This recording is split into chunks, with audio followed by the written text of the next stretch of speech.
Bueno, ahí debería estar. Bueno, bienvenidos nuevamente a esta charla de filosofía de la gorra titulada Nietzsche, Apolinio y Dionisíaco. Para los que vienen por primera vez a una charla de la gorra, les comento cómo es un poco la dinámica. Voy a exponer más o menos una hora y cuarto nomás. Después paso la gorra y les pido su dinero y después nos quedamos a charlar. Así que les pido que todas las preguntas, comentarios, dudas, debates, etcétera, los dejemos para el final, para esa parte. Y que no se vayan para esa parte porque a mí me interesa mucho particularmente. Que apaguen sus celulares y esas cosas, así estamos más o menos concentrados. Yo puedo como seguir el hilo de lo que traje para compartir con ustedes. Voy a empezar leyendo, si lo traje, acá está, el aforismo 292 de Más allá del bien y del mal, para introducirnos en lo que estamos haciendo acá. Dice así: un filósofo es un hombre que constantemente vive, ve, oye, sospecha, espera, sueña cosas extraordinarias.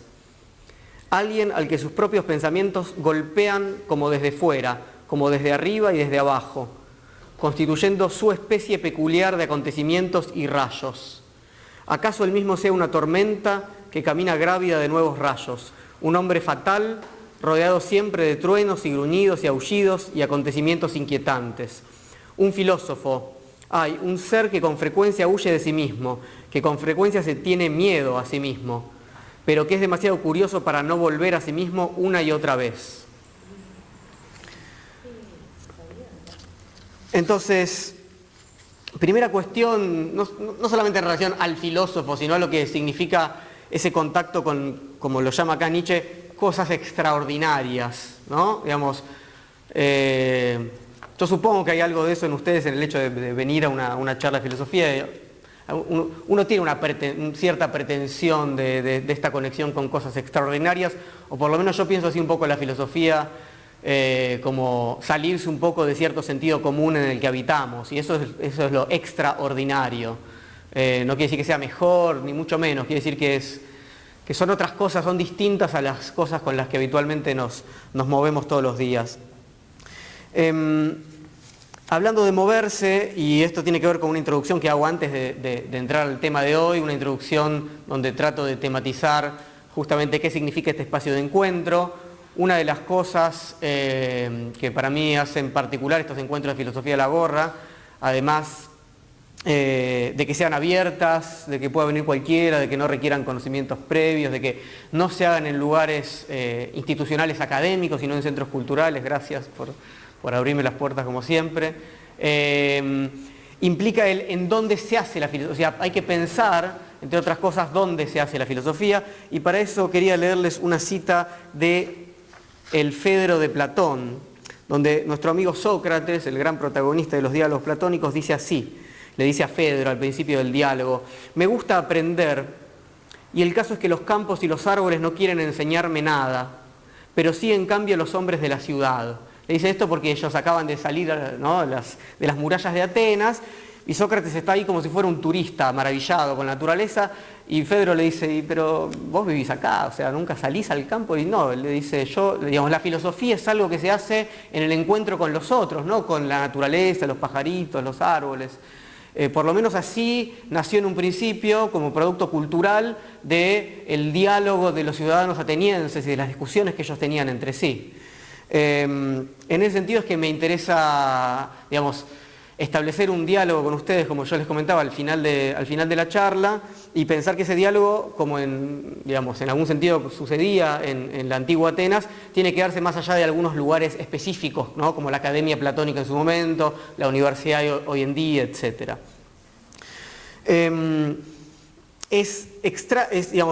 Es extraño y es polémico el cómo se comparte la filosofía y cuál es el registro adecuado para hacerlo. Este es un formato que yo elijo, que es un poco, como verán, semiteatral, digamos, ¿no? Yo me pongo acá, con los libros que son como mi escenografía y busco un taburete alto, digamos, y todas estas cosas. A propósito de eso, que también es un problema, no solamente el dónde, sino el cómo y la forma de la transmisión, les quería leer una cita de Badiou, de Alain Badiou, que la tomé de una entrevista que salió en La Nación hace unos años, en el 2012, y dice así: ¿cuál es la lengua de la filosofía? Hoy no hay un estilo dominante como hubo en otras épocas. En particular, no es clara la frontera entre el tratado de filosofía, el ensayo filosófico, la intervención política, el comentario artístico, la relación con la ciencia. Es muy móvil y muy difícil. Creo que en esta reinvención de la filosofía de la que le hablaba anteriormente, le dice al entrevistador, la cuestión de saber cuál es la forma apropiada de la filosofía va a reaparecer de una manera nueva y exigente. Esto está relacionado con otro problema, que es el de la relación entre lo oral y lo escrito, tema central del Fedro de Platón, ¿verdad? Porque los filósofos son habladores, necesitan medir lo que dicen con el público, son como pequeños actores en esta forma moderna del actor que es el profesor. Y entre esa oralidad y el texto escrito siempre hubo una relación complicada. Estéticamente estamos en el mundo de la performance. La verdadera cuestión es saber cuál es la performance de la filosofía. Y en relación con esto, como todo el mundo, estoy buscando en todas direcciones. Así que yo intento participar un poco de esta búsqueda de cuál sería la performance adecuada para la filosofía o para cierto discurso filosófico. Para cerrar esta parte introductoria, voy a hablarles del dinero, de por qué voy a pasar la gorra al final.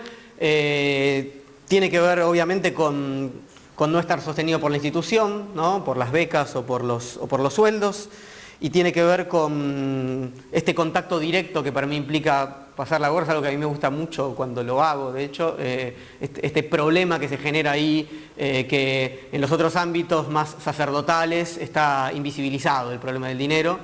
Ahí me gusta ponerlo en evidencia, me parece una forma de desfetichizar el producto filosófico, y en ese sentido les quería leer la última cita de la introducción, nuevamente a Platón, es decir, nuevamente a Sócrates, pero ahora sí una palabra de Sócrates más genuina, porque esto es de la apología de Sócrates, es decir, del texto que tenemos, que nos llega a través de Platón, en donde Sócrates se defiende en el famoso juicio donde lo terminan condenando a muerte. Y cuando él lo están por condenar a muerte, en realidad cuando ya lo condenaron a Sócrates, pero él puede decidir alguna otra pena que no sea tan terrible, como por ejemplo el destierro, como por ejemplo, digamos, alguna multa, poner algo de dinero, etc. Sócrates, como ya ustedes sabrán, quizás dice que él no merece, digamos, por lo que hizo, que es filosofar, o sea, molestar a los atenienses diciéndoles que tienen que revisar su vida, cosa que obviamente molesta a todo el mundo. ¿Quién sos vos para decirme que yo tengo que revisar mi vida? Y sobre todo si yo ocupo un lugar de poder, ¿verdad? Bueno, Sócrates dice, bueno, como esto es muy importante para la ciudad, yo me merezco un premio. Él ya estaba condenado, lo único que tenía que hacer es elegir la condena. Obviamente después de esto la segunda votación de los jueces es aún más lapidaria que la primera y lo condenan a muerte. Pero él dice así, y tiene que ver con la cuestión del dinero que yo les comentaba. Dice, ¿qué merezco que me pase por ser de este modo? Algo bueno, atenienses, si hay que proponer en verdad según el merecimiento. Y además un bien que sea adecuado para mí. Así pues, ¿qué conviene un hombre pobre, benefactor y que necesita tener ocio para exhortaros a vosotros? No hay cosa que le convenga más a atenienses que el ser alimentado en el Pritaneo. El Pritaneo era un lugar de honor donde la comunidad, la polis, mantenía a aquellos que habían logrado algunos honores deportivos, militares, etc. Entonces, lo que él dice es, la relación entre el filósofo y la comunidad que ustedes tienen que mantenerme, porque lo que yo hago es importante. Obviamente es una posición súper soberbia, y esa es la posición del filósofo, y va a ser mi posición cuando yo les pida el dinero al final de la charla, para que yo pueda seguir manteniéndome comprando libros y teniendo tiempo de sentarme a leerlos para compartirlos y discutirlos con ustedes. Así que después de esta introducción vamos a nuestro tema de hoy, porque hay bastante para leer. Apolo y Dionisos, dos divinidades griegas, desde una lectura nietzscheana, por supuesto, ¿no? Como muchos de ustedes ya sabrán, este tema es el principal de la obra de Juventud, El nacimiento de la tragedia. Nacimiento de la tragedia, tesis doctoral de Nietzsche, digamos, ¿sí? A Nietzsche de muy joven le dan una cátedra de filología, él estudió filología, no filosofía, porque era un pequeño genio, ¿no? A los 20 y pocos años es titular de cátedra, digamos, entonces él tenía que hacer su tesis doctoral y escribe esto para terminar su etapa consagratoria, etc. Es un tremendo fracaso y es un problema en ese pequeño ámbito intelectual de la filología, que incluye boicots a las clases de Nietzsche, incluso solicitadas en los diarios, defensores y atacantes. Bueno, básicamente porque, como vamos a ir viendo, no se trata de un texto filológico, con todo lo que eso implica, con toda digamos, los cuidados históricos. La filología es una disciplina histórica que tiene que ser muy rigurosa, etcétera, con el material que interpreta. Y Nietzsche hizo una interpretación maravillosa, pero que va mucho más allá de lo que un filólogo se puede dar el lujo de hacer. Por eso es un libro más bien claramente de filosofía, aunque Nietzsche mismo en ese momento quizás no lo sabía. La tragedia griega, que es el tema, ¿no? El nacimiento de la tragedia, quiere decir el nacimiento de la tragedia griega, ¿no? Va a ser para este joven Nietzsche justamente el resultado de la influencia artística de las dos divinidades, Apolo y Dionisos, en el pueblo griego. Como resultado de que las dos divinidades son muy fuertes para el pueblo griego, nace, según Nietzsche, lo que nosotros conocemos como el teatro trágico. En ese momento, poesía, lo llamaban los griegos. Apolo y Dioniso serán sobre todo entonces dos instintos artísticos contrapuestos y a veces complementarios. Les leo entonces un primer fragmento, voy a leer bastante de los libros. Dice así, Nietzsche: con sus dos divinidades artísticas, Apolo y Dioniso, se enlaza nuestro conocimiento de que en el mundo griego subsiste una antítesis enorme en cuanto a origen y metas entre el arte del escultor, por un lado, arte apolíneo, y el arte no escultórico de la música, que es el arte de Dioniso. Esos dos instintos, así lo llama Nietzsche, tan diferentes, marchan uno al lado de otro, casi siempre en abierta discordia entre sí y excitándose mutuamente a dar a luz frutos nuevos y cada vez más vigorosos, para perpetuar en ellos la lucha de aquella antítesis sobre la cual solo en apariencia tiende un puente la común palabra arte, hasta que finalmente, por un milagroso acto metafísico de la voluntad helénica, se muestran apareados entre sí y en ese apareamiento acaban engendrando la obra de arte a la vez dionisíaca y apolínea de la tragedia ática. El apareamiento, ¿no?, de estos dos instintos divinos genera entonces la tragedia ática. Sigue Nietzsche: para poner más a nuestro alcance esos dos instintos, imaginémoslos por el momento como los mundos artísticos separados del sueño y de la embriaguez. El sueño va a ser Apolo, la embriaguez va a ser Dionisos. Esto es muy interesante porque para buena parte de nuestro sentido común, sueño y embriaguez serían más o menos lo mismo, ¿no? En relación a la vigilia consciente, etc. Acá son dos instintos muy, muy distintos, sueño y embriaguez. Entonces, no tienen, claro, y esta es la ventaja del politeísmo. Esta gente no tenía un solo Dios, lo cual es una tragedia aún más grande y no en el sentido de tragedia. Digo, tener un solo Dios quiere decir tener una sola posibilidad de inspiración única, y el resto son errores en última instancia, ¿verdad? En cambio, vivir en un mundo politeísta implica poder estar inspirado por distintas divinidades. Entonces acá tenemos un politeísmo que implica dar a luz una mezcla. Además no es un binomio, no es que son las únicas dos divinidades, claramente. Entonces, de esa conjunción, de ese apareamiento, ¿no?, de estos dos instintos, fuerzas, ¿no? Es una especie, podemos hablar de un politeísmo de las fuerzas. Hay dos fuerzas que se unen y generan un producto muy, muy particular y con mucha potencia, que es esto que conocemos como la tragedia griega. Más allá entonces de este primer gran libro, que yo les comenté un poquito de qué se trata, la figura de Dionisos va a acompañar a casi toda la obra de Nietzsche, y él se va a proclamar su seguidor. Cuidado cuando se escucha mucho esto de que Nietzsche es ateo y esas cosas. No, Nietzsche es adorador de Dionisos, lo dice en muchos momentos.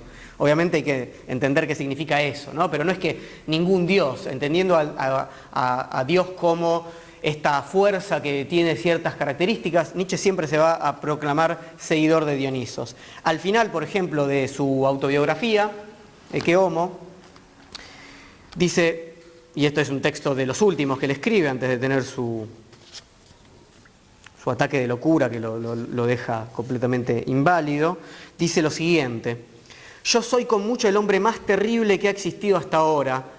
Esto no excluye que yo seré el más benéfico. Conozco el placer de aniquilar en un grado que corresponde a mi fuerza para aniquilar. En ambos casos obedezco a mi naturaleza dionisíaca, la cual no sabe separar el hacer no del decir sí.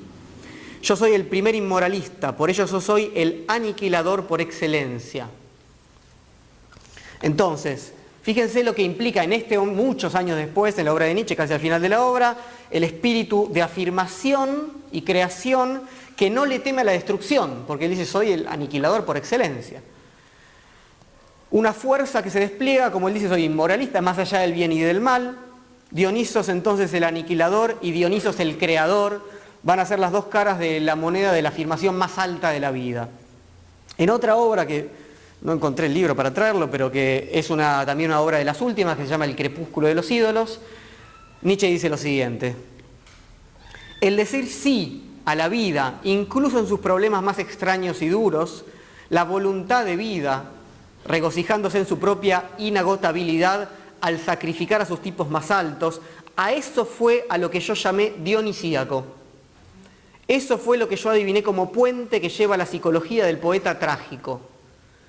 No para desembarazarse del espanto y la compasión, no para purificarse de un afecto peligroso mediante una vehemente descarga de ese afecto, así lo entendió Aristóteles, ¿no? La famosa catarsis que Aristóteles propone en su poética como la finalidad de la poesía trágica griega, sino para, más allá del espanto y la compasión, ser nosotros mismos el eterno placer del devenir, ese placer que incluye en sí también el placer de destruir.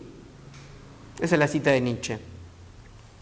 Entonces, uno podría hacer, no es mi intención en esta charla hacer, ¿no?, una obra de exposición que se podría hacer pormenorizada de cómo el concepto de lo dionisíaco fue cambiando desde un Nietzsche joven hasta este Nietzsche mucho más maduro, etc.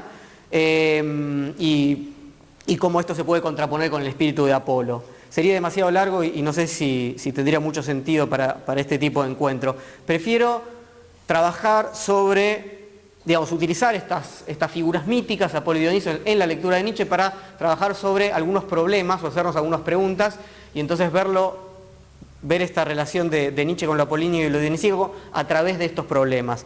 Los problemas o las preguntas que yo elegí para hoy son 4. La primera es: ¿existe un pesimismo de la fortaleza? La segunda: ¿puede pensarse una justificación estética de la existencia? La tercera: ¿cómo serían una política apolínea y una política dionisíaca? Y la cuarta y última: ¿por qué necesitamos del enigma? Así que vamos a seguir ese orden y empezamos con la primera.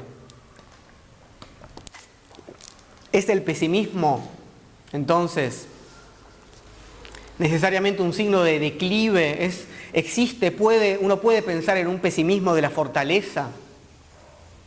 En esta concepción de pesimismo tenemos que pensar en un pesimismo radical, en un pesimismo metafísico, en un pesimismo absoluto. No decimos, las cosas seguramente pueden salir mal, ¿no? Eso sería un pesimismo típico, ¿no? Decimos, aunque las cosas salgan bien, igual la vida es sufrimiento en su esencia. La vida es un sufrimiento, es pérdida, es dolor, aunque a veces te salgan bien las cosas.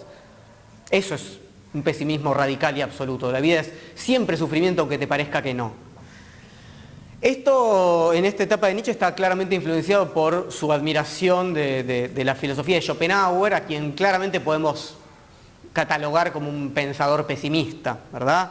Schopenhauer, en su obra principal, El mundo como voluntad y representación, que Nietzsche lee en su etapa universitaria muy enamorado de esa obra, dice Schopenhauer: Toda vida es esencialmente sufrimiento. Eso es pesimismo radical. Todavía es esencialmente sufrimiento.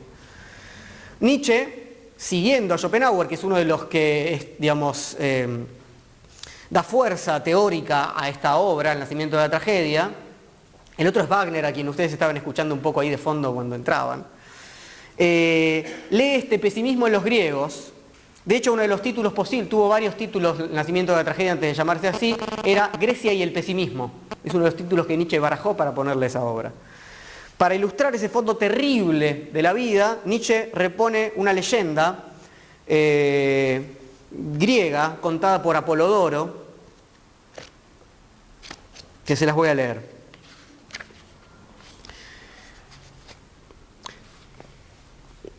Una vieja leyenda cuenta que durante mucho tiempo el rey Midas había intentado cazar en el bosque al sabio Sileno, acompañante de Dioniso, sin poder cogerlo. Cuando por fin cayó en sus manos, el rey pregunta qué es lo mejor y más preferible para el hombre. Rígido e inmóvil calla el demon. El demon es una figura intermedia, justamente este Sileno que es ayudante de Dioniso, ¿no? Seguidor de Dioniso, que es el que tiene la sabiduría, ¿no? Hasta que, forzado por el rey, acaba prorrumpiendo en estas palabras en medio de una risa estridente. Estirpe miserable de un día, le dice, ¿no?, al rey.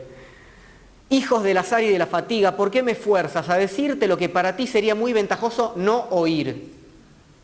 Lo mejor de todo es totalmente inalcanzable para ti. No haber nacido, no ser nada. Y lo mejor, en segundo lugar, es para ti morir pronto. ¿No? Si tuviste la mala suerte de ya haber nacido, como es el caso, entonces lo segundo mejor es morir pronto. Lo primero, ya evidentemente existís. Esto es pesimismo radical, ¿verdad? Bien. Ante este pesimismo radical, entonces solo quedaría, digamos, retirarse de la vida, ¿no? Lo segundo mejor, como aconseja el Sileno. Pero lo que hicieron los griegos, dice Nietzsche, fue poner un velo sobre esa verdad inconveniente, esa verdad dionisíaca, ¿no? Ese velo es el de los dioses olímpicos y el arte apolíneo, que es uno de estos dioses. Leo nuevamente a Nietzsche, Nacimiento de la tragedia. Para poder vivir frente a esa verdad tan terrible, tuvieron los griegos que crear por una necesidad hondísima estos dioses. Esto hemos de imaginarlo sin duda como un proceso en el que aquel instinto apolíneo de belleza fue desarrollando en lentas transiciones, a partir de aquel originario orden divino titánico del horror, el orden divino de la alegría. Ustedes saben, ¿no?, que hay diferentes generaciones de los dioses, ¿no? Los olímpicos son posteriores a los titanes. Esto está contado en Hesíodo, en la Teogonía. Entonces crearon el orden divino de la alegría, sigo la cita, a la manera como las rosas brotan de un arbusto espinoso. Aquel pueblo tan excitable en sus sentimientos, tan impetuoso en sus deseos, tan excepcionalmente capacitado para el sufrimiento, ¿de qué otro modo habría podido soportar la existencia si en sus dioses ésta no se le hubiera mostrado circundada de una aureola superior?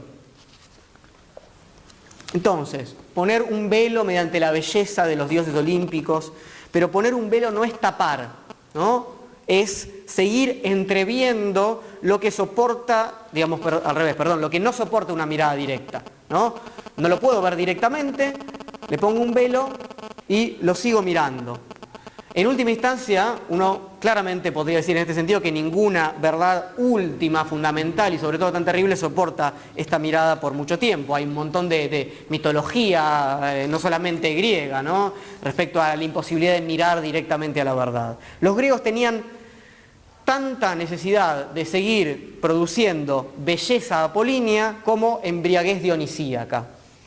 Y entonces la tragedia aparece como una respuesta frente a este pesimismo vital, una tensión irresoluble, eso es la tragedia, que se asoma al abismo, ¿no?, que no lo desconoce justamente, que es capaz de gustar de la vitalidad que inspira esa verdad terrible.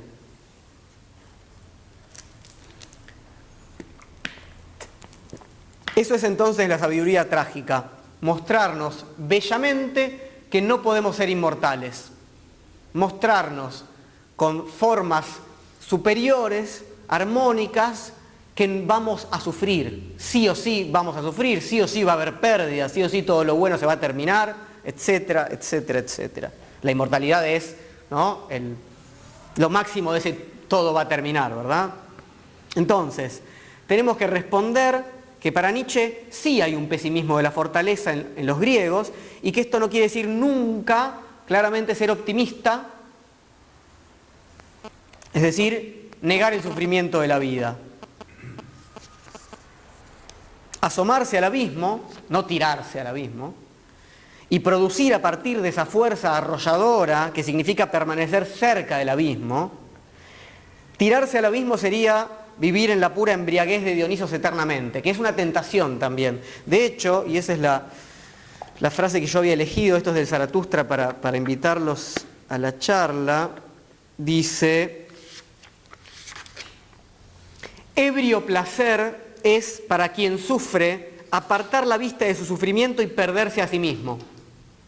Ebrio placer y un perderse a sí mismo me pareció en otros tiempos el mundo, en los tiempos estos de juventud, lo dice desde el Zaratustra, Nietzsche un poco más maduro en ese sentido. Es decir, ese llamado dionisíaco de perdernos, ¿no? Ahora vamos a ver por qué la cuestión Dionisos tiene que ver con ese perderse a sí mismo, pero en la embriaguez ya lo sabemos, lo practicamos, por ejemplo, los sábados como hoy, ¿no? O sea, nos embriagamos para dejar de ser esta unidad tan cerrada que somos y tan... Bueno, ahora vamos a ver un par de cosas. Sin embargo, Nietzsche lo que claramente no quiere es el optimismo. El optimismo que para él es consecuencia del intelectualismo de Sócrates. Ese es el comienzo de la decadencia, que marca tanto el suicidio, la tragedia, lo dice así, Nietzsche dice, cuando aparece Sócrates y triunfa, la tragedia se suicida, como en algún punto la prefiguración de la conciencia moderna como conciencia racional, ¿no? Que dice poder conocer y actuar desde ahí, ¿no? Descartes, Kant, quien ustedes quieran. Conozco, ¿no? Mi conciencia es una conciencia capaz de conocimiento, con ciertos límites para Kant, con menos límites en algún punto para Descartes, pero de todas maneras, y a partir de ahí actuamos en consecuencia con ese conocimiento. Eso es muy cercano al intelectualismo socrático, que afirma que en todo caso si actuamos mal es porque nos equivocamos, es una cuestión de conocimiento. Entonces, él en un escrito preparatorio para el nacimiento de la tragedia, que se llama Sócrates y la tragedia, dice lo siguiente: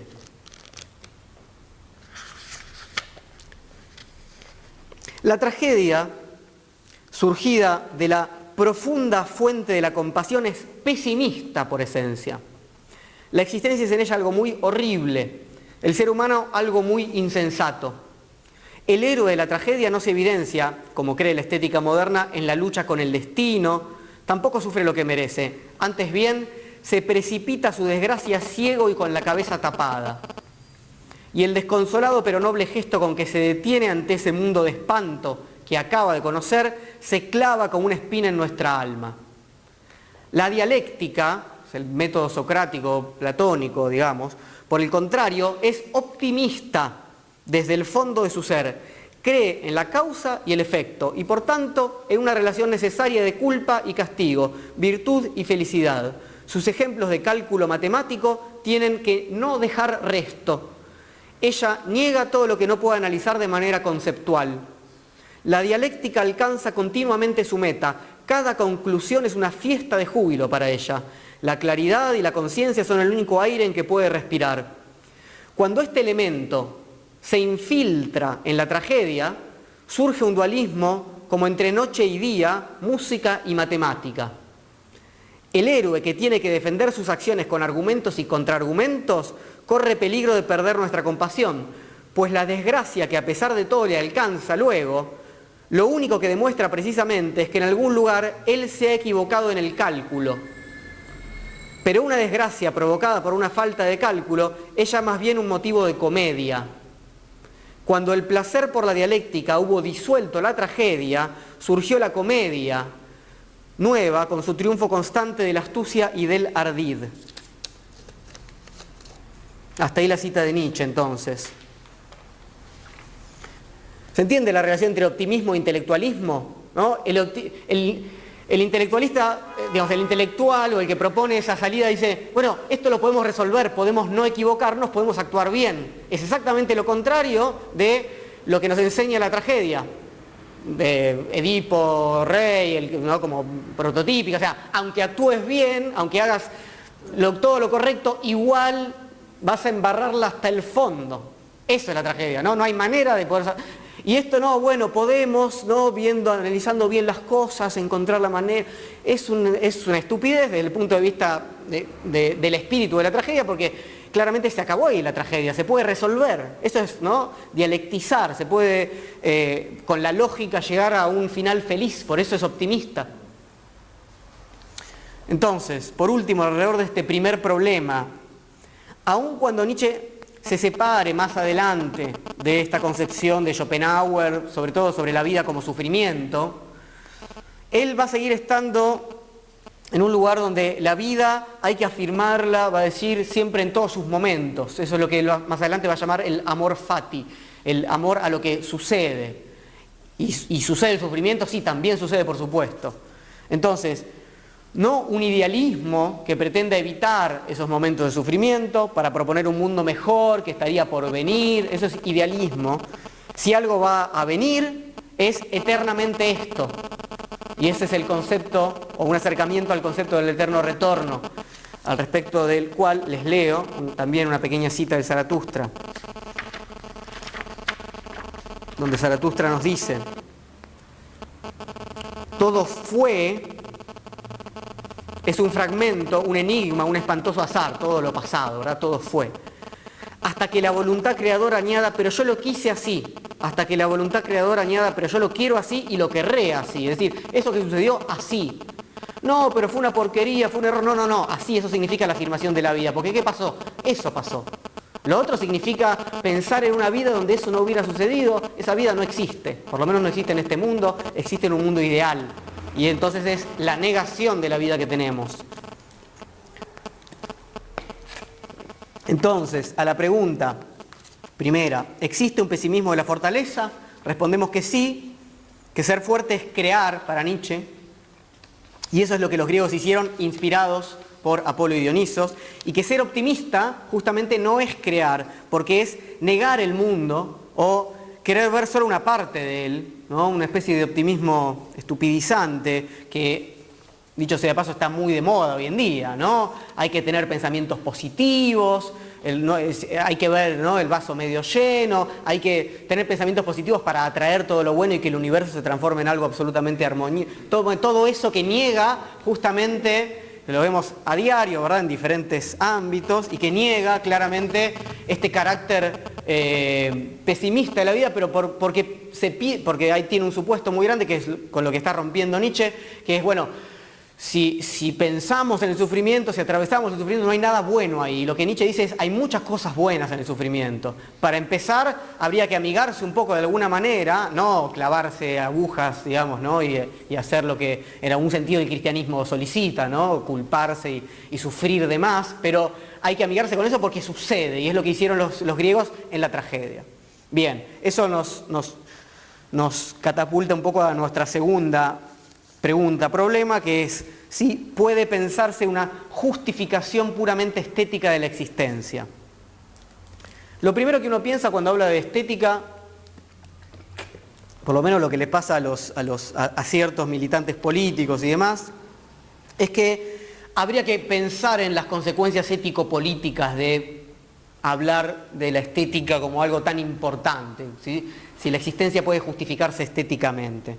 Digamos, parecería una frivolidad pensar que la estética, ¿no? Sería esto como lo que puede justificar nuestra vida.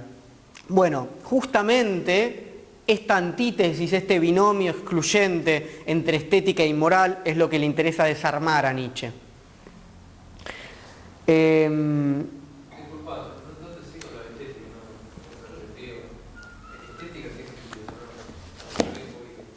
Estética en el sentido de arte, básicamente. Les voy a leer, ahora, igual eso lo profundizamos en la discusión al final, pero arte sería. Les quiero leer y por ahí esto aclara un poco en el prólogo de la obra, él se lo dedica a Richard Wagner, digamos, ya tenemos los tres elementos que conforman esta obra. Por un lado la tragedia griega, por otro lado Schopenhauer, la metafísica de Schopenhauer, y por otro lado Wagner. Él se hizo amigo de Wagner, lo admiraba, se hizo amigo y en algún punto esta obra lo que propone es que ese espíritu trágico griego, mucho más vital que la mediocridad que él ve en sus contemporáneos respecto a las producciones artísticas culturales, renacería en la música de Wagner. Con lo cual Wagner consigue al intelectual que de algún modo lo justifique esa obra que él está haciendo y bueno, influye mucho en esta obra. Y en el prólogo, hacia el final, dice así: ¿pero acaso cabalmente a esos mismos les resultará escandaloso el ver que un problema estético es tomado tan en serio? En el caso, desde luego, de que no sean capaces de reconocer en el arte nada más que un accesorio divertido, nada más que un tintineo del que sin duda se puede prescindir añadido a la seriedad de la existencia. Le está hablando a los burgueses contemporáneos, ¿no?, que lo que hacen es ir a una muestra, ¿no?, en tal museo, ir a tal función de música, etcétera, para añadirle alguna cosita, ¿no?, entretenida a su existencia, algún colorcito, pero no que sea lo central en su vida el arte, que es lo que está proponiendo Nietzsche. Entonces dice: como si nadie supiese qué es lo que significa semejante seriedad de la existencia cuando se hace esa contraposición. A esos hombres serios sírvales para enseñarles que yo estoy convencido de que el arte es la tarea suprema y la actividad propiamente metafísica de esta vida. O sea, ahí, digamos, estamos en una etapa donde este es un Nietzsche metafísico, justamente por eso la influencia de Schopenhauer, y el arte es la tarea suprema. Entonces la justificación de la existencia podría ser estética, es decir, basada en la creación artística. En este punto de la obra afirma Nietzsche que puede haber, y esto también se acerca a Schopenhauer, una redención mediante el arte. Es decir, estamos sufriendo, estamos, ¿no?, en este loop. Bueno, ¿qué es lo que mejor podemos hacer? Arte. Y de todas las artes que conocemos, la música sería la más cercana. Asterisco, la música de Schopenhauer, ¿no? Ese sería como todo el caminito de lo que propone el nacimiento de la tragedia de Wagner, gracias. Eso es lo que dije. Qué atentos. Entonces, siguiendo a Schopenhauer, en el sueño y en la embriaguez del arte podemos seguir viviendo, sobre todo a través de la música dionisíaca, ¿no? Dijimos que la música es de las artes dionisíacas, no como el arte escultórico de Apolo, y esa sería la música de Wagner. Bien. Si hubiera solamente arte apolíneo, es decir, arte del escultor, arte del arquitecto, bueno, se trataría en ese caso solamente de un accesorio divertido, nada más que un tintineo, como dijo, porque Apolo es el dios de la luz y de la apariencia para Nietzsche. Nietzsche, para justificar esto, hace una etimología medio extraña de Apolo, el resplandeciente, y él dice que esto es en alemán, el resplandeciente es der Erscheinende, y Scheinung, que está ahí en ese, bueno, como en inglés, como por ahí les puede sonar más, ¿no? El de shine tiene que ver con este resplandor, como la película de Kubrick, maravillosa, ¿no?, que implica por un lado brillo, ¿no?, y por otro lado Erscheinung, que es apariencia. Entonces, lo que trama acá Nietzsche es que lo que trae Apolo como esta divinidad de las formas armoniosas y demás tiene que ver con generar unas apariencias que son ese velo del que hablamos frente a la verdad terrible, ¿verdad? Entonces, si el arte fuera solamente eso, sería este arte que los burgueses hoy en día usan para hacerse los cultos y divertirse un poco y entretenerse. Por eso el arte tiene que ser dionisíaco apolíneo y no solamente apolíneo. Entonces, ¿qué quiere decir eso? Poner un velo pero sobre la verdad terrible de la existencia, y eso es lo que ofrecería nuevamente la música de Wagner. Él, en unos años más tarde, en un ensayo de autocrítica que hace sobre esta misma obra, dice lo siguiente, sobre este momento metafísico que tiene él, que es un momento romántico, ¿no? ¿Verdad? El romanticismo decía: nos conectamos con lo absoluto a través del arte, ¿no? Ese es el corazón, dicho muy rápido, de lo que significa el romanticismo como movimiento artístico, ¿no? Entonces, por acá les iba a leer lo siguiente. a toda esta metafísica de artista, que es lo que propuso recién, se la puede denominar arbitraria, ociosa, fantasmagórica. Lo esencial en esto está en que ella delata ya un espíritu que alguna vez, pese a todos los peligros, se defenderá contra la interpretación y el significado morales de la existencia. Dice el Nietzsche que ya rompió con la metafísica.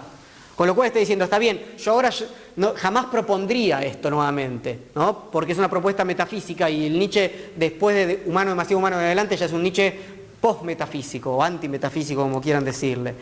Pero, dice, ahí había algo muy interesante. Cuando yo proponía que la vida tenía que ser, ¿no? que realizarse de alguna manera o que redimirse de alguna manera a través del arte, estaba diciendo no a través de lo moral. Y eso es algo que Nietzsche claramente va a digamos, seguir sosteniendo. Afirmar la existencia como estética es sobre todo no afirmarla como moral, es decir, es no dejar que seamos gobernados por un significado moral de nuestra vida. Por ejemplo, somos seres caídos, que es un significado moral, claramente. Entonces, ¿qué es lo que nos caracteriza esencialmente para el judeocristianismo? Que somos seres caídos, el resto lo hablamos después, y todo lo que hagamos y dejamos de hacer es juzgado como de un lado o del otro para acercarnos a esa redención, que es una redención moral, ¿sí? Entonces, cambiar el eje hacia un eje estético, justamente es visto por los moralistas como un tremendo peligro, ¿no? Porque eso es claramente algo que se hace el arte, por lo menos en ese sentido, más allá del bien y el mal. Obviamente, y quizás nuevamente con esto profundicemos un poco en qué es estética, sería necesario redefinir a la estética como el campo de lo sensible. ¿Sí? De ahí viene, de hecho, la palabra aistesis, es la palabra griega de la que viene estética, que quiere decir sensación. Aistesis son nuestros 5 sentidos, ¿no? Son sensaciones en el sentido de esa sensibilidad de los sentidos, ¿no? Entonces, y esa recepción a través de los sentidos tiene que ver con lo que después nosotros llamamos estética, no necesariamente con el mundo del arte, ¿no? Entonces, si la existencia tiene que ver con la sensibilidad, ¿no? Y ya no con la moralidad, sería quizás el único lugar real de lo profundo, ¿no? En tanto, no hay nada por debajo de las máscaras para un Nietzsche post-metafísico. No hay un mundo por detrás a descubrir, lo único que tenemos es este mundo. Se suele denigrar justamente lo aparente en búsqueda de lo profundo.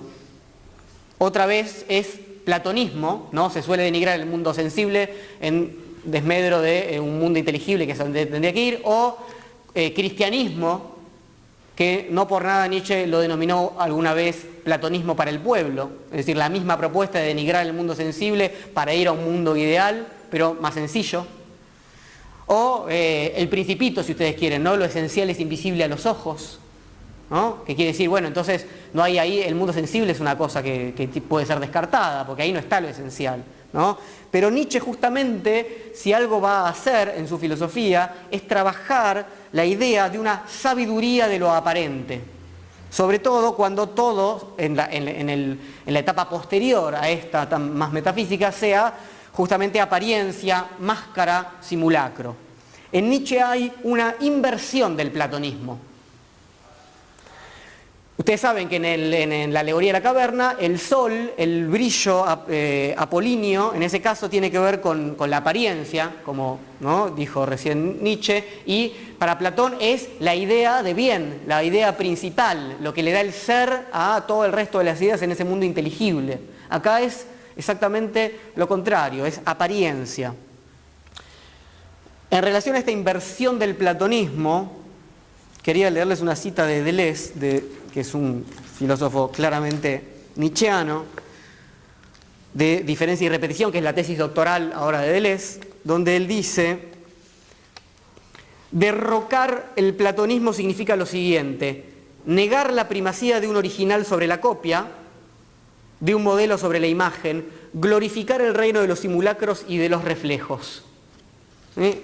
Es decir, si por algo Platón denigraba este mundo era porque eran las copias, las malas copias, ¿sí? Y entonces lo que hay que hacer es ¿no? Para derrocar el platonismo es lo contrario. Y ese original, esa idea platónica, es Dios. Eso es la muerte de Dios en términos nietzscheanos, ¿verdad? Que no hay ninguna verdad con mayúscula que esté ahí para garantizar que las verdades de acá se acerquen a esa verdad con mayúscula de alguna manera.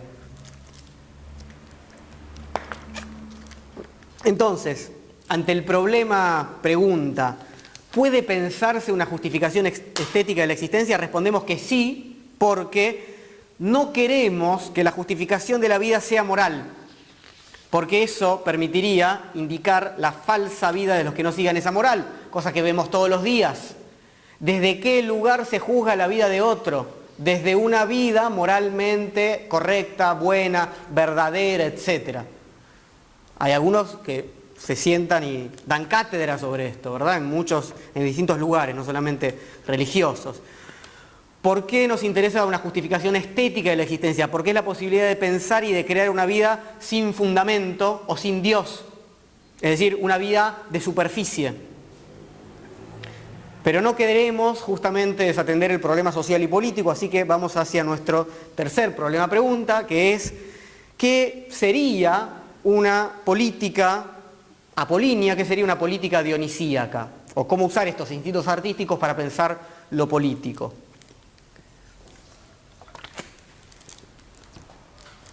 Entonces dijimos que más allá de ser figuras de instintos artísticos, que es lo que más explota Nietzsche en esta obra, hay algunas aristas para pensar consecuencias sociales y políticas. Voy a leer nuevamente El nacimiento de la tragedia. Dice así Nietzsche: pues así como cuando hay una propagación importante de excitaciones dionisíacas, se puede siempre advertir que la liberación dionisíaca de las cadenas del individuo se manifiesta ante todo en un menoscabo que llega hasta la indiferencia, más aún hasta la hostilidad de los instintos políticos. Igualmente es cierto, por otro lado, que el Apolo formador de estados es también el genio del principio de individuación y que ni el Estado ni el sentimiento de la patria pueden vivir sin afirmación de la personalidad individual. Entonces, esta postura inserta a Nietzsche en una línea cercana, digamos, a la de los filósofos contractualistas. ¿En qué sentido? Sin voluntad individual no hay Estado. Apolo, el dios del principio de individuación, ¿sí? El que nos distingue como sujetos unos de otros, el fundador de estados. Entonces, sin individuos no hay estados. Mientras que Dionisos, dijimos, es la abolición de esta reunión de individuos diferenciada, estratificada, que es la sociedad civil, justamente, para los modernos. Esta festividad dionisíaca es, como dijo Nietzsche, excepción, interrupción festiva y desbordante de un orden sociopolítico. No puede haber estado dionisíaco. Dionisos es el carnaval. De hecho, el carnaval viene de ese tipo de festividades. El carnaval es la interrupción, es el estado de excepción. En la visión dionisíaca del mundo, que es otro de los escritos preliminares que Nietzsche fue escribiendo antes para el nacimiento de la tragedia, ya había sostenido que en las fiestas de Dionisos, leo, todas las delimitaciones de casta que la necesidad y la arbitrariedad han establecido entre los seres humanos desaparecen. El esclavo es hombre libre, el noble y el de humilde cuna se unen para formar los mismos coros báquicos. Entonces, volvamos sobre las características principales del instinto apolíneo. Dijimos, el Estado se funda sobre la moderación, el sosiego, el control de las emociones salvajes y la capacidad de analizar, de distinguir, es decir, de individuar, de decidir del sujeto moderno. Parece que el Estado entonces tiene a la base una multitud de individuos que son justamente dueños de sí. Eso es el contrato social. Todos saben lo que contratan, ese es el mito fundacional del Estado moderno. cuya conciencia cartesiana, digamos, ¿no?, autotransparente, es accesible y permite saber entonces qué conviene y qué no conviene para la existencia y la prosperidad de ese sujeto en la sociedad, ¿no? Me conviene, ustedes saben, el contrato social es un cálculo de costos y beneficios. Me conviene, para que no me pasen por arriba, ¿no?, relegar un poco de mi libertad y tener uno que nos mande a todos, etc. Ahora bien, esta filosofía política moderna fundacional, cuyo padre es por supuesto Hobbes, ¿no?, Thomas Hobbes, Leviatán, es el miedo el que está a la base de esos cálculos que llevan a los sujetos a pactar. Y es también el miedo al Leviatán, justamente, el que va a hacer que ese pacto funcione. Y por eso es que ese pacto es tan débil, porque cuando el Leviatán me deja de dar miedo y no me está mirando, paso el semáforo en rojo o hago lo que sea que tenga que hacer, ¿verdad? Somos sujetados a la política por miedo.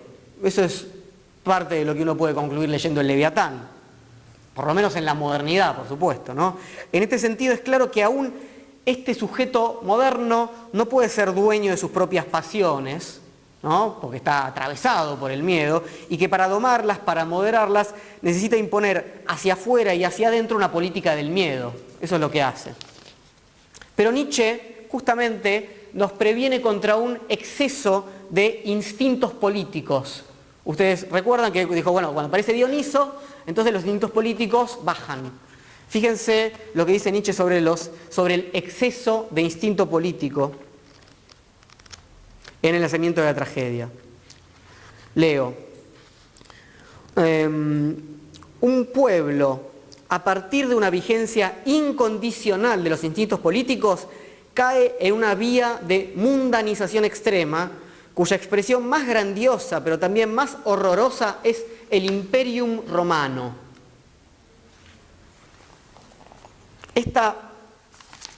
Lo que Nietzsche llama mundanización, justamente es un exceso de velo. O sea, dijimos que este velo es Apolo, ¿no?, frente a esto terrible de la vida, etc. Pero un exceso de eso sería, bueno, no hay nada por detrás, no hay ninguna verdad terrible, lo único que hay es esta posibilidad de armonía mundana, ¿no? Es el exceso de un mundo dominado por la imagen, ¿no?, que eso es lo apolíneo, ¿verdad?, que es a la vez producto y productor de ese miedo indispensable para mantener el aparato político funcionando, ese exceso de imagen. Pienso entonces en el ejemplo que pone Nietzsche, que es el Imperio Romano, en un mundo dominado por la imagen y por la mundanización, ¿no? Recuerdo también la descripción de los vanidosos ciudadanos modernos que realiza Nietzsche, incapaces de disfrutar del arte trágico, digamos, que no lo entienden, así como para él no lo entienden a Wagner. Imagino inmediatamente, por supuesto, algo así como una caricatura de Estados Unidos, ¿no?, de cierto ciudadano medio de Estados Unidos, de cierto Homero Simpson, ¿no?, en ese sentido, de caricatura, ¿no?, mirando televisión, de ese imperio contemporáneo y esa que funciona con esta doble vía. Por un lado, una maquinaria aterrorizadora, ¿no?, siempre mediatizada por la imagen, justamente, con un permanente exceso de velo sobre su propia producción aterradora, que eso es lo que dice Nietzsche sobre el Imperio Romano, ¿no? Nietzsche dice que el mundo moderno es socrático, es decir, optimista, como dijimos, y que entonces se oculta a sí mismo los horrores de su propia condición, porque no quiere verlo, porque es un optimista. Se los leo esto directamente del nacimiento de la tragedia.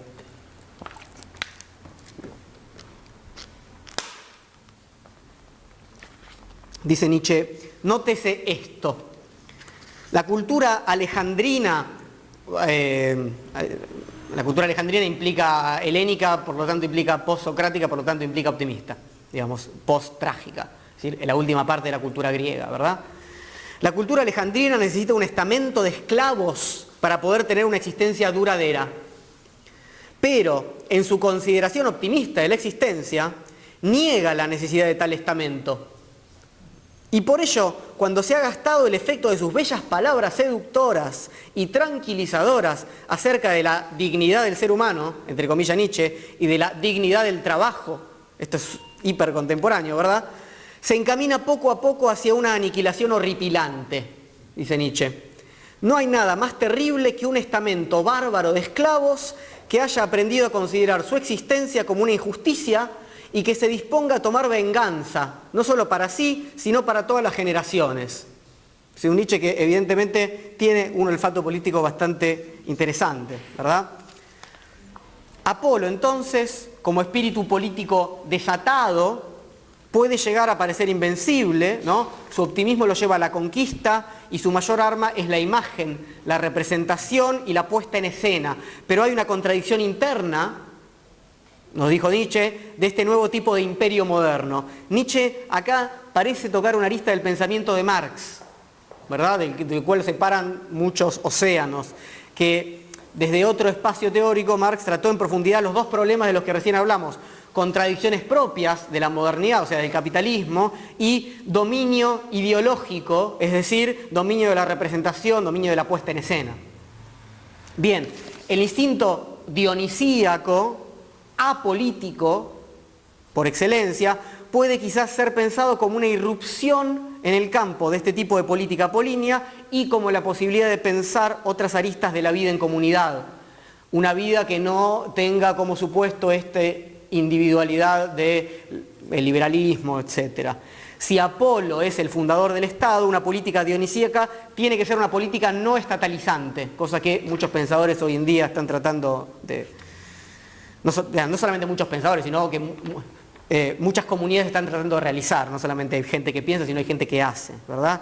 Una política en algún punto de la desmesura respecto a lo que propone un Estado, que puede interpelar y que pueda poner en crisis este imaginario del binomio político moderno, que es sujeto-Estado. Ese es el binomio político moderno, ¿no? Sujeto, quiere decir individuo, Estado. Algunas de esas líneas de investigación que yo les comentaba, por ejemplo, Tony Negri y Michael Hart, que tienen un libro que se llama El trabajo de Dionisos, explícitamente, ¿no?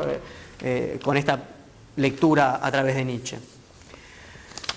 Algo más sobre la sociabilidad individualizante apolínea. Es una parábola que Nietzsche toma de Schopenhauer para explicar qué mediocre que devino el arte entre sus contemporáneos, este diagnóstico crítico que él hace sobre todo en las intempestivas que siguen al nacimiento de la tragedia. Les leo esta cita respecto a lo que él piensa sobre el arte contemporáneo y el arte y la producción cultural. Dice así Nietzsche: mientras en el teatro y en el concierto había implantado su dominio el crítico, en la escuela el periodista, en la sociedad la prensa, el arte degeneraba hasta convertirse en un objeto de entretenimiento de la más baja especie, y la crítica estética era utilizada como aglutinante, término importantísimo, aglutinante de una sociedad vanidosa, disipada, egoísta y además miserablemente carente de originalidad. Aglutinante hace falta, como cualquiera que cocine sabrá, ¿no? Cuando, ¿no? Hace falta huevo o harina o algo de eso, cuando las cosas parecen ser, ¿no? Estar separadas. Y eso es justamente la propuesta del Estado moderno. Somos una suma de individuos que hicimos un pacto, pero guarda, ¿no? Entonces, esa sociedad que se piensa compuesta por individuos atómicos, que eso es la propuesta moderna, necesita este aglutinante, y por eso la fábula de Schopenhauer que les iba a leer no tiene desperdicio y dice así. Ya mi libro se convirtió en una entrega por fascículos.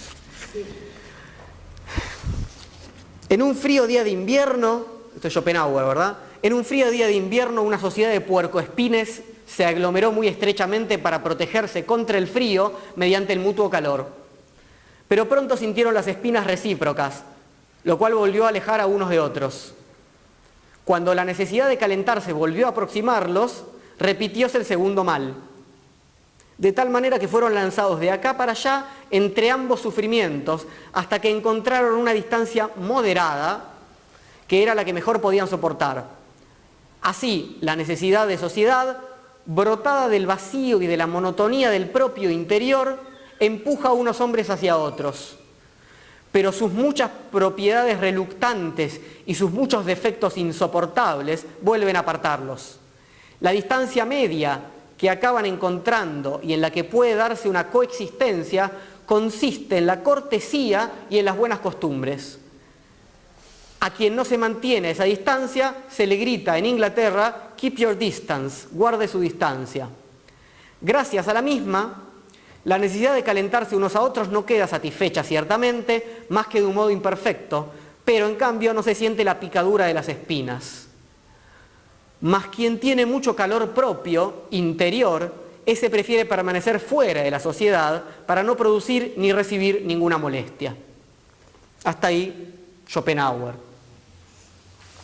Entonces, Apolo, dijimos, divinidad de la individuación, lo es también de la moderación.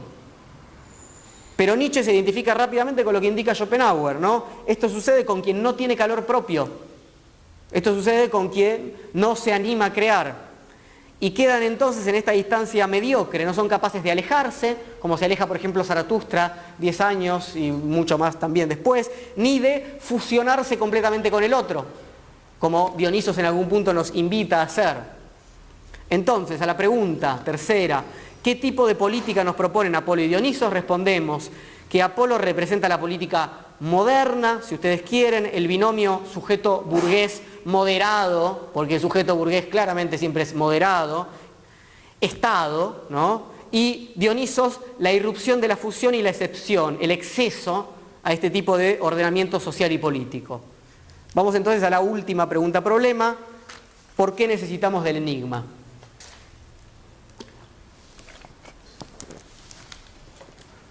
Salimos del eje nietzscheano y tomamos la perspectiva de uno de los mayores conocedores de Nietzsche, el italiano Giorgio Colli. Colli fue, junto con Montinari, quien ordenó toda la obra de Nietzsche en la segunda mitad del siglo XX, sobre todo porque la hermana Elizabeth había desordenado algunas cosas medio a propósito, para hacerlo pasar a Nietzsche por nazi, entre otras cuestiones, para decirlo rápido. Y Colli y Montinari fueron los filólogos que ordenaron todo el archivo, los escritos póstumos, etcétera, etcétera, y a partir de ahí tenemos una obra de Nietzsche a la que accedemos. Entonces, si bien este libro de Colli no trabaja eso, Colli claramente conocía de hecho él era o sea, Montinari era su ayudante, digamos. Colli dirigió todo eso. Entonces, Colli tiene un libro maravilloso que yo les recomiendo que se llama El nacimiento de la filosofía, con el que voy a trabajar esto, porque tiene una visión de Apolo muy distinta a la de Nietzsche, y a partir de eso vamos a ver unas cuestiones sobre el enigma. El primer cambio entonces está dado porque la más importante de las dos divinidades para Colli no es Dioniso, sino Apolo. Y vamos a ver cómo se relaciona entonces con la visión, por un lado, ya hablamos mucho, ¿no?, de la relación de Apolo con la visión, con la imagen, ¿verdad?, y con el enigma. La visión siempre estuvo ligada al conocimiento, ¿verdad? Sabemos que la palabra teoría viene del griego theorein, que quiere decir contemplar. Aristóteles dice en la metafísica, ¿no?, al principio, que de los 5 sentidos el que más queremos es la visión, porque es con el que conocemos más. En general después viene el oído, ¿no?, escuchamos y aprendemos con el oído, y los otros sentidos son un poco más complicados porque tienen que ver con cuestiones más pasionales muchas veces, y donde no es tan fácil distinguir y donde sobre todo no hay distancia. La contemplación implica la distancia, lo que se contemplaba sobre todo eran las estrellas, ¿no?, y aquello imposible de tocar y aquello imposible en lo que uno de intervenir, digamos, ¿no? Bien. Pero una visión no es lo mismo que una contemplación. Contemplación, theorein, ¿no? La visión implica mirar hacia adelante, implica una visión de futuro, una adivinación, un poder de predecir a través del oráculo. Esto es lo que implica Apolo. Ustedes saben que el famoso oráculo de Delfos, que se llama así porque estaba en Delfos, pero el oráculo es el templo de Apolo en Delfos, en realidad es el oráculo de Apolo, ¿sí? Entonces, Apolo es aquel que puede ayudarnos a prever, ¿no?, a tener una visión anticipada de lo que va a suceder. Eso era para los griegos el templo de Apolo en Delfos. Y de ahí el famosísimo, no sin razón, fragmento de Heráclito, número 92, el Señor, cuyo oráculo está en Delfos, ni dice ni oculta, sino que indica. El Señor cuyo oráculo está en Delfos es Apolo, ¿no? Entonces, ¿qué hace Apolo? Ni dice ni oculta, indica. ¿Por qué? Porque su palabra es enigmática. No está claro lo que nos dice algo, que ni oculta lo que sucede, lo que va a suceder, ni lo dice, indica. Indica por medio de enigmas, indica por medio de símbolos. Acá viene toda la historia y la interpretación se fundamenta un poco en este fragmento de Heráclito, por lo menos de la historia occidental de la interpretación, ¿no? Entonces, dice Giorgio Colli, Apolo simboliza ese ojo penetrante, su culto es una celebración de la sabiduría, o sea, no es el que puede tener esta visión más allá. ¿Por qué esta visión es enigmática? Porque Apolo ve, pero como dijimos, esa sabiduría le llega al hombre mediante la palabra de la pitonisa en éxtasis, ¿no? Que estaba ahí en el templo de Apolo en Delfos, y en ese sentido es una palabra oscura. De hecho a Heráclito lo llamaban Heráclito el Oscuro también porque escribía más o menos similar a eso. Dice Giorgio Colli, en la palabra se manifiesta al hombre la sabiduría del Dios y la forma, el orden, la conexión en que se presentan las palabras revela que no se trata de palabras humanas, sino de palabras divinas. A eso se debe el carácter exterior del oráculo, la ambigüedad, la oscuridad, la alusividad difícil de descifrar, la incertidumbre. Así pues, el Dios conoce el porvenir, lo manifiesta al hombre, pero parece no querer que el hombre lo comprenda. Hay un ingrediente de perversidad, de crueldad en la imagen de Apolo, dice Colli.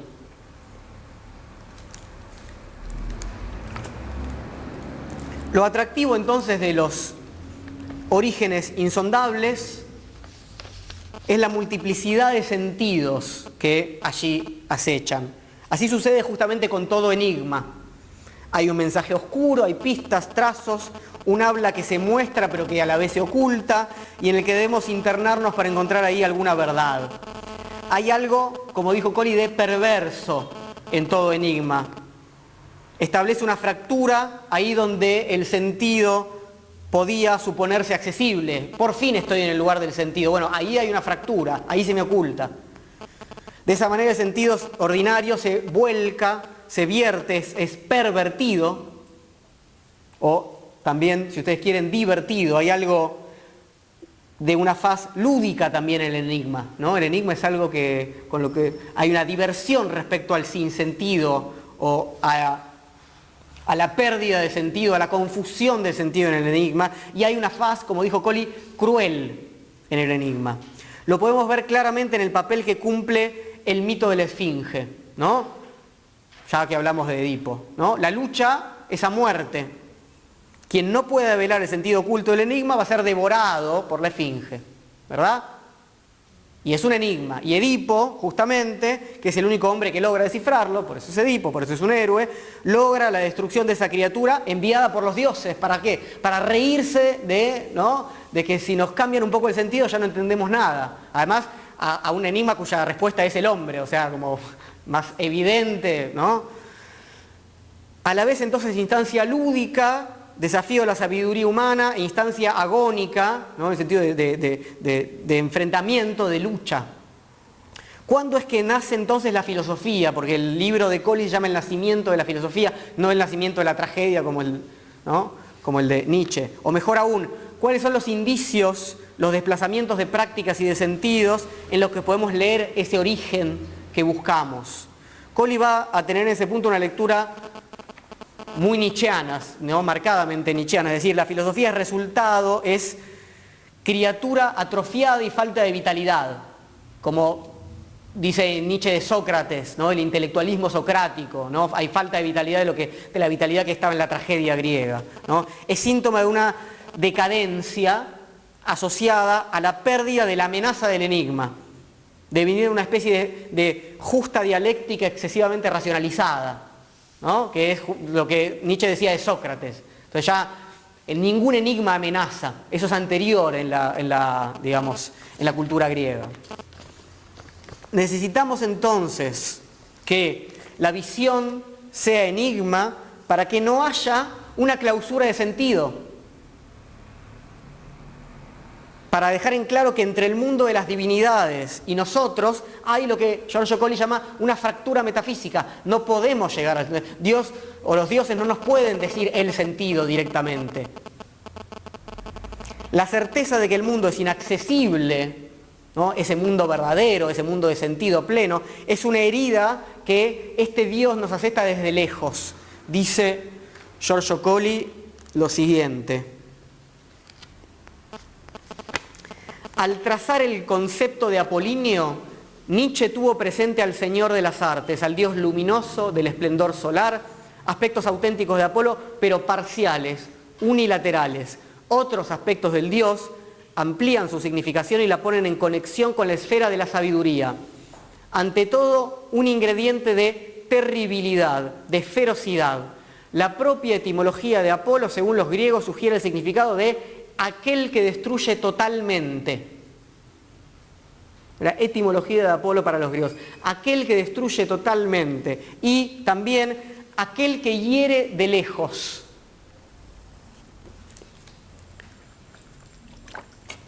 Apolo tiene entonces esta doble naturaleza representada por sus dos instrumentos. La lira, que tiene que ver con el arte, y el arco. Leo nuevamente a Colli. Las obras del arco y de la lira. Hay una preciosa obra de Octavio Paz, ¿no? Las obras del arco y de la lira, la muerte y la belleza, proceden de un mismo Dios, expresan una idéntica naturaleza divina. Entonces, y ya cerrando, yéndose el cierre, a la pregunta, ¿por qué necesitamos de la visión y del enigma? Respondemos: para tener siempre presente que no hay mirada totalizante, que el lenguaje no tiene al mundo como correlato, que esa herida inmensa significa que no se trata entonces la vida, ¿no? La filosofía también, de descubrir ese sentido oculto al que podríamos llegar, sino de crear. Y nuevamente, aquí encontramos los 4 problemas que fuimos trabajando juntos, ¿no? Un pesimismo de la fortaleza, entonces no hay un acceso a esa verdad es terrible, pero sí nos invita a crear, estar asomados ahí. Una justificación estética de la existencia que implica ese saber transitar la superficie, ¿no? Una política no totalizante, como la estatal, y la necesidad de la visión y del enigma, en este sentido también no totalizante, ahora respecto al sentido, ¿sí? Bien. Voy a, antes de pasar la gorra y dar por terminada la charla, leerles un extenso fragmento de Zaratustra. Está acá, enfrente mío. Titulado, casualmente, de la visión y del enigma. En la tercera parte del Zaratustra.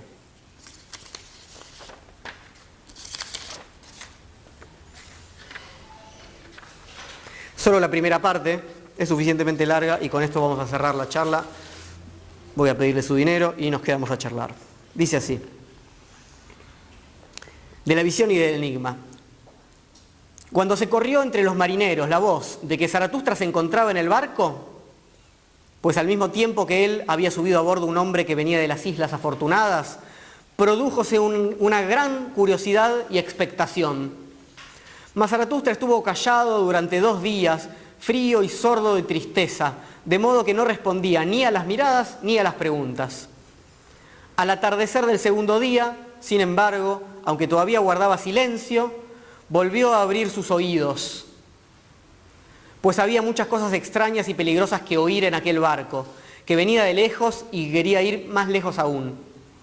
Zaratustra era amigo, en efecto, de todos aquellos que realizan largos viajes y no les gusta vivir sin peligro. Y he aquí que, por fin, a fuerza de escuchar, su propia lengua se soltó y el hielo de su corazón se rompió. Entonces comenzó a hablar así: a vosotros los audaces buscadores e indagadores, y a quien quiera que alguna vez se haya lanzado con astutas velas a mares terribles. A vosotros los ebrios de enigmas, que gozáis con la luz del crepúsculo, cuyas almas son atraídas con flautas a todos los abismos laberínticos, pues no queréis con mano cobarde seguir a tientas un hilo, y que allí donde podéis adivinar, odiáis el deducir.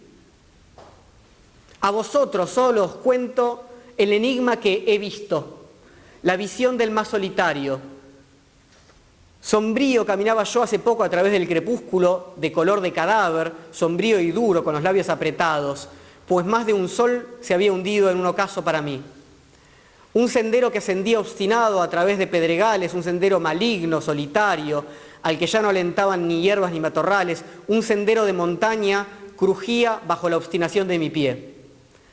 Avanzando mudo sobre el burlón crujido de los guijarros, aplastando la piedra que los hacía resbalar, así se abría paso mi pie hacia arriba, a pesar del espíritu que de él tiraba hacia abajo, hacia el abismo, el espíritu de la pesadez, mi demonio y enemigo capital, hacia arriba, aunque sobre mí iba sentado ese espíritu, mitad enano, mitad topo, paralítico, paralizante, dejando caer plomo en mi oído, pensamientos gotas de plomo en mi cerebro.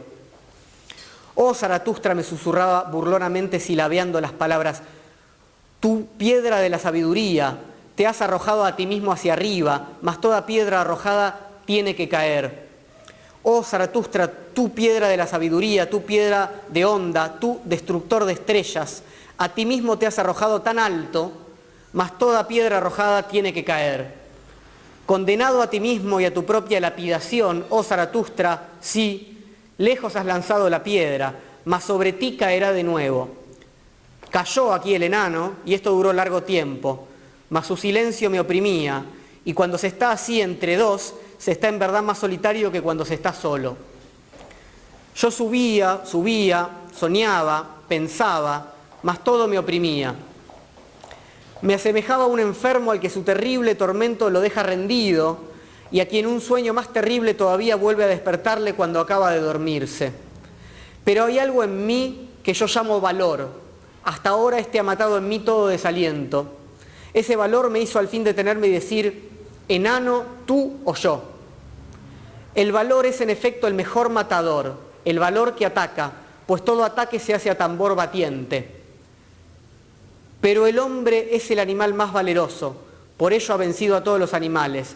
A tambor batiente ha vencido incluso todos los dolores, pero el dolor por el hombre es el dolor más profundo. El valor mata incluso el vértigo junto a los abismos. ¿Y en qué lugar no estaría el hombre junto a abismos?